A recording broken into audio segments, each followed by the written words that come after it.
స్వామియే శరణమయ్యప్ప.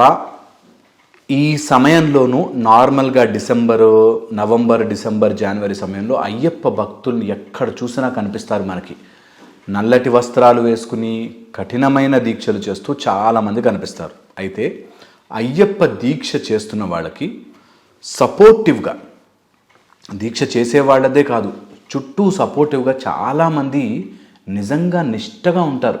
నేను ఎంతోమందిని చూశాను. ఇంట్లో వాళ్ళు దీక్ష చేస్తుంటారు, వాళ్ళ కోసం ఇంట్లో వాళ్ళు నాన్ వెజ్ మానేసేసి, ఇంట్లో వాళ్ళు అయ్యో స్వామి ఉన్నాడు ఇంట్లో అని చెప్పి చాలా పవిత్రంగా ఉండి చేస్తుంటారు. అలాంటి వాళ్ళకి నిజంగా చేతులెత్తి మొక్కాలి.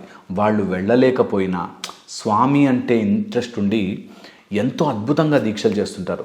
అలాంటి అయ్యప్ప దీక్ష యొక్క మహిమల గురించి నేను 26 సంవత్సరాలుగా శబరిమలకి కంటిన్యూస్గా వెళ్తూ నేను ఎన్నో రకాలు మిరకల్స్ చెప్పకూడదు కానీ నోటి నిండా, నా జీవితం నిండా చూశాను. అయితే కొన్ని అద్భుతమైన విషయాలు మనం అయ్యప్ప దీక్ష గురించి తెలుసుకోవాలి. అందులోనూ పరశురామ నిర్మితమైన 18 పురాణాలలో అద్భుతమైన పురాణము, చివరిదైన బ్రహ్మాండ పురాణము చాలా ముఖ్యమైనది. అందులోనూ మధ్యమ కాండలో మిడిల్లో వస్తుంది అది, భూతనాథ ఉపాఖ్యానముతో అసలు ఈ కేరళ ప్రదేశంలో పరశురాముడు నిర్మించిన, పరమాత్మ ప్రేరేపణతో నిర్మించిన 18 మహా ఆలయాలలో శబరిమల ఒక గొప్ప ఆలయం. అయితే అయ్యప్ప స్వామి అవతరణే 2 శివ కేశవుల, హరిహరుల తేజస్సుతో కూడిన పిల్లవాడు అంటారు. హరిహరులు ఎలా కలిశారు, అబ్బాయిలు ఎలా కలిశారని ఇలా పిచ్చి కామెడీ చేస్తారు. నిజముగా అది కాదు. అయ్యప్ప స్వామి కారణ జన్మానికి హరిహరుల తేజస్సు ద్వారా భూతనాథ ఉపాఖ్యానంలో క్లియర్గా మెన్షన్ చేసి ఉంటుంది, క్లియర్గా చెప్పబడి ఉంటుంది. భూతనాథ ఉపాఖ్యానములో భూతనాథుని ఆవిర్భావము హరిహరుల తేజస్సు కలయిక వల్ల ఎంతో అద్భుతమైన ఒక శక్తి స్వరూపం పుడుతుంది అంటారు. ఈ శక్తి స్వరూపము మీరు అయ్యప్ప స్వామి పుట్టినప్పుడు చూస్తే యవ్వనముతో పుట్టాడు అని చెప్తారు. చిన్న బాలుడుగా పుట్టలేదు, యవ్వనముతో పుట్టాడు. యవ్వనముతో పుట్టి మెడలో బిల్వమాల, రుద్రాక్షమాల, తర్వాత మణిమాల, వజ్రాల మాల, ముత్యాల మాల, ఇట్లా 9 రకాల ముత్యాలు, డైమండ్స్ వేసుకున్న మాలలతో ఒక అద్భుతమైన స్వరూపం. అతన్ని చూడగానే ఎంత దేదీప్యమానంగా, సృష్టికర్తలు సృష్టి లయ చేసే శివకేశవుల కుమారుడు అంటే ఎంత అద్భుతంగా ఉంటుంది. అలాంటి బాలుణ్ణి చూసి అసలు హరిహరులే తన్మయత్నం చెందారంట. అబ్బా ఎంత తేజస్సు అని చెప్పి. అతను సకల భూతములకి నాథుడుగాను, భూతనాథగా మనందరికీ, దాంతోపాటు సత్యము, పరమాత్మకి సంబంధించి ఇప్పుడు భగవద్గీత ఎలా అయితే కృష్ణుడు బోధించాడో అలాగా ఆత్మ సందర్శనం కోసం, సత్యము కోసం, పరమాత్మ గురించి చెప్పిన పురాణాల్లో బ్రహ్మాండ పురాణం ఒక ఇంపార్టెంట్ పురాణం అయితే, ఆ పురాణములో మధ్యమకాండలో భూతనాథోపాఖ్యానంలో క్లియర్గా మెన్షన్ చేసి ఉంటుంది అయ్యప్ప స్వామి ఒక కారణ రూపంలో వచ్చినప్పుడు అప్పుడు పసిబాలుడిగా పందల రాజుకి దొరికేటట్టుగా శివుడే తీసుకొచ్చి అక్కడ పెట్టి, అండ్ శివుని యొక్క ప్లాన్ ప్రకారం, ఆయన చెప్పిన తీరు ప్రకారమే ఇదంతా జరగాలి అని చెప్పి అయ్యప్పకి బోధించి తర్వాత కిందకి పంపిస్తాడు. అయితే అయ్యప్ప స్వామి 12 years లోపల బాల్యములో ఎన్నో మిరకల్స్ చేస్తాడు. అయ్యప్ప స్వామి తన అవతారము స్టార్ట్ అయ్యేటప్పుడు 8 చేతులలో 8 రకాల ఆయుధాలు పట్టుకుని ఉంటారు. అయ్యప్ప స్వామి త్రినేత్రంతో ఉంటారు అంటారు, నీలము రంగులో ఉంటాడు అంటారు. అయ్యప్ప స్వామి యొక్క కళ, ఆయన మెడలో ఉండే మణిమాల, మణికంఠ అంటారు కదా, అలాంటి మణిమాల ఒక తేజస్సు రూపంలో ఆయన చుట్టూ కప్పుతుంది, అందుకే మణికంఠ అంటారు. సో అలాంటి అయ్యప్ప స్వామి చరిత్ర ఒక్కసారైనా నిజముగా చదివి తీరాలి. మీకు ఎప్పుడైనా అయ్యప్ప దీక్ష చేస్తే భూతనాథ ఉపాఖ్యానం చదవండి. భూతనాథ ఉపాఖ్యానంలో మీకు ఈ చిన్న చిన్న రూల్స్ ఉండవు.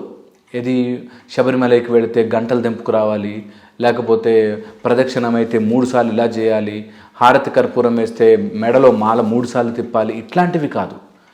నిజమైన తత్వజ్ఞానముతో, తత్వమసి అనే మంగళవాక్యముతో ఎంతో అద్భుతమైన భూతనాథోపాఖ్యానం ఉంటుంది. అందరూ కూడా చదవాలి. అసలు మహిషి అవతారం కానీ, మహిషి అనే ఒక దున్నపోతు గేదె, అలాంటి ఒక కరుడుగట్టిన కామ లేకపోతే కోరికల యొక్క ఒక స్వరూపాన్ని ఎలా అయితే కలి ప్రభావం నుంచి మనని తప్పించడానికి అయ్యప్ప అవతరించాడో, అలా దేవతలను కాపాడడానికి, మహిషిని సంహరించడానికి అయ్యప్ప స్వామి అవతారం తీసుకున్నారు అంటారు. అలాంటి ఒక అద్భుతమైన చరిత్రని ఎట్టి పరిస్థితుల్లోనూ స్వామి భక్తులు ఎవరైనా సరే, అది మాల వేసుకున్నా వేసుకోకపోయినా మిస్ అవ్వకూడదు, చదివి తీరాలి. అందులోనూ చెప్తున్నప్పుడు అయ్యప్ప స్వామి వారి యొక్క రూపము చెప్తున్నప్పుడు, అందులోనూ తాంత్రిక మార్గంలో మేము నేర్చుకున్న మార్గంలో ఎంతో అద్భుతంగా అయ్యప్ప స్వామి రూపాన్ని వర్ణిస్తారు. అయ్యప్ప స్వామి రూపాన్ని వర్ణిస్తున్నప్పుడు ఆయన రూపంలో ఒక కాలు ఇలా పైకి పెట్టుకుని కూర్చున్న ఒక అద్భుతమైన అయ్యప్ప స్వరూపం ఉంటుంది. అయ్యప్ప స్వరూపంలో చేతిలో శంఖము, చక్రము, త్రిశూలము, తర్వాత బాణము, విల్లు, ఒక బాకు, తర్వాత ప్రొటెక్ట్ చేసుకునేటట్టుగా ఒక షీల్డ్ అన్నీ కలుపుకొని ఒక బ్యూటిఫుల్ స్వరూపము. అందుకే ఆయన్ని అందమైన వీరుడు అంటారు. అందంగా ఉండి చిన్న పిల్లోడ్లాగా ఉన్న రూపము కనిపించిన ఆయన ఒక అద్భుతమైన వీరుడు అన్నమాట. అలాంటి అయ్యప్ప స్వామిని మనము శ్రీధర్మశాస్త్రగా, ధర్మాన్ని నిలబెట్టే ధర్మశాస్త్ర యొక్క అవతారంగా చెప్పుకోవాలి. శాసించేవాడు, ధర్మాన్ని కాపాడేవాడు ధర్మశాస్త్ర అంటారు. ఇందులోనూ ఒక చాలా అద్భుతమైన గుప్తమైన విషయం ఉంది. ఎవరైతే సత్యాన్ని తనలో నిమిడీకృతము చేసుకుని ఉంటాడో, సత్యం అంటే పరమాత్మ స్వరూపాన్ని తన జీవిత చరిత్ర ద్వారా, జీవితం ద్వారా వెలుగు చూపిస్తాడో అలాంటి పరాయగోప్త్రే అంటారు. చాలా చాలా పవర్ఫుల్. అయ్యప్ప స్వామి వారి దీక్ష వ్రత దీక్ష, సన్యాస దీక్ష కాదు. సన్యాసులు అయిపోండి, ఇల్లు వదిలేసి బయటికి వెళ్ళిపోండి అని అయ్యప్ప చెప్పలేదు. సో అందుకని సన్యాసం చేసేసుకుని అన్నీ వదిలేసుకుని వెళ్ళిపోవాలి, ఉద్యోగం మానేయాలి, ఇలా ఎప్పుడూ చెప్పలేదు అయ్యప్ప. అయ్యప్ప స్వామి దీక్ష పేరుతో నేను జాబ్ మానేస్తాను, లేకపోతే ఇలా ఉంటే నేను అయ్యప్ప దీక్ష చేయలేనేమో అని ఎప్పుడు, ఉద్యోగ ధర్మము అయ్యప్ప ఎప్పుడూ నిర్వర్తించండి అనే చెప్పాడు.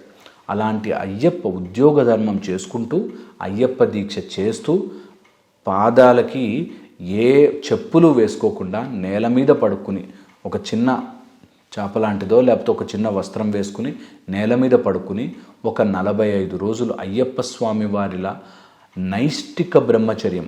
అయ్యప్ప స్వామి వారి స్వరూపమే ఇప్పుడు ఉంటున్న శబరిమలలో ఉండే స్వరూపము నైష్టిక బ్రహ్మచర్యంతో ఉంటుంది. కాబట్టి ముఖ్యమైన నియమముగా ప్రతి స్త్రీని తల్లిగాను, ప్రతి స్త్రీని అమ్మవారి స్వరూపంగాను గౌరవంగా చూడడం అయ్యప్ప యొక్క ముఖ్య నిబంధనలో ఒకటి.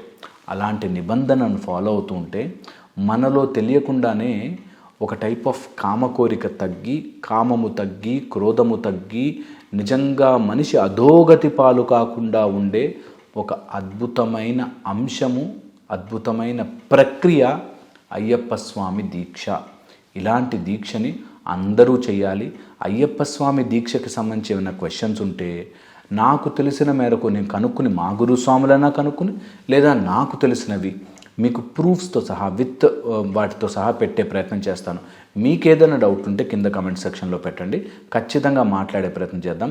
అయ్యప్ప స్వామి వారి యొక్క అద్భుత చరిత్రని అందరూ చదవాలి, ఒకసారైనా తెలుసుకోవాలి. With a pure intention. చదివినను అయ్యప్ప స్వామి వారి గురించి చదివినా కూడా ధర్మం నిలబడుతుంది. అండ్ ఆయన ధర్మశాస్త్ర, ఆయన పేరే ధర్మశాస్త్ర. ధర్మాన్ని ఈ రోజుల్లో కాపాడాలి అంటే ఒక్క అయ్యప్ప దీక్ష ఎంతో అద్భుతాన్ని ఇస్తుంది. సో అందరూ కూడా స్వాములు అయ్యప్ప దీక్ష నిష్టగా చేయండి.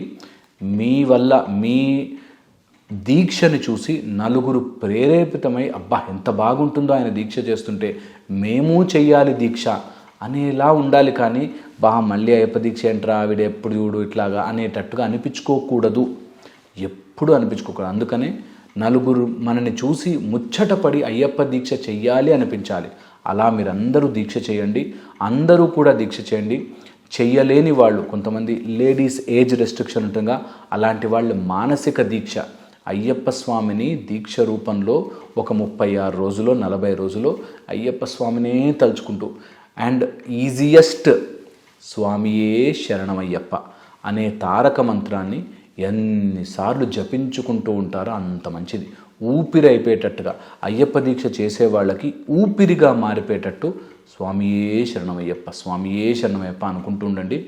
నిజంగా అద్భుతాలు చూస్తారు. ఓకేనా? స్వామి గురించి నేను ఎంత చెప్పినా తక్కువే అవుతుంది. అందుకని మీరు అందరూ కూడా సివిల్ స్వాములుగా వెళ్ళిపోదాం అట్లా కాకుండా ఒక్కసారి మాల వేసుకుని చూడండి. సివిలియన్స్గా పిలిగ్రిమేజ్కి పోయొచ్చేసినా అయిపోయింది అనేటట్టు కాకుండా దీక్ష చేసి వెళ్ళండి. దర్శనం చేసుకోవడం కాదు, నిదర్శనముగా మారాలి అయ్యప్ప అంటే మాత్రం మంచి దీక్ష చేయండి. సిన్సియర్గా మనస్ఫూర్తిగా అక్కడ ఆయన విగ్రహం ఆయన అక్కడ ఫోటో దగ్గర సన్నిధానంలో అలా కూర్చుండిపోవాలి. అయ్యప్ప నాకు తీర్చు అని ఎలాంటి కష్టాన్నైనా తీర్చగలుగుతాడు. నోరు తెరిచి అడిగితే చాలు ఆయన ఇచ్చేస్తాడు. అంత అద్భుతమైన కలియుగ ప్రత్యక్ష దైవం అయ్యప్ప స్వామి. శ్రీ శ్రీ శ్రీ ధర్మశాస్త్ర తత్వం అసి అనే ఒక అద్భుతమైన మహావాక్యాన్ని ఆధారం చేసుకుని నిర్మితమైన పరశురామ నిర్మిత శబరిమలైకి అందరూ వెళ్ళండి. హాయిగా వెళ్ళి దర్శనం చేసుకురండి. అండ్ మళ్ళీ ఇంకో వీడియోలో మళ్ళీ కలుస్తాను. సంతోషం.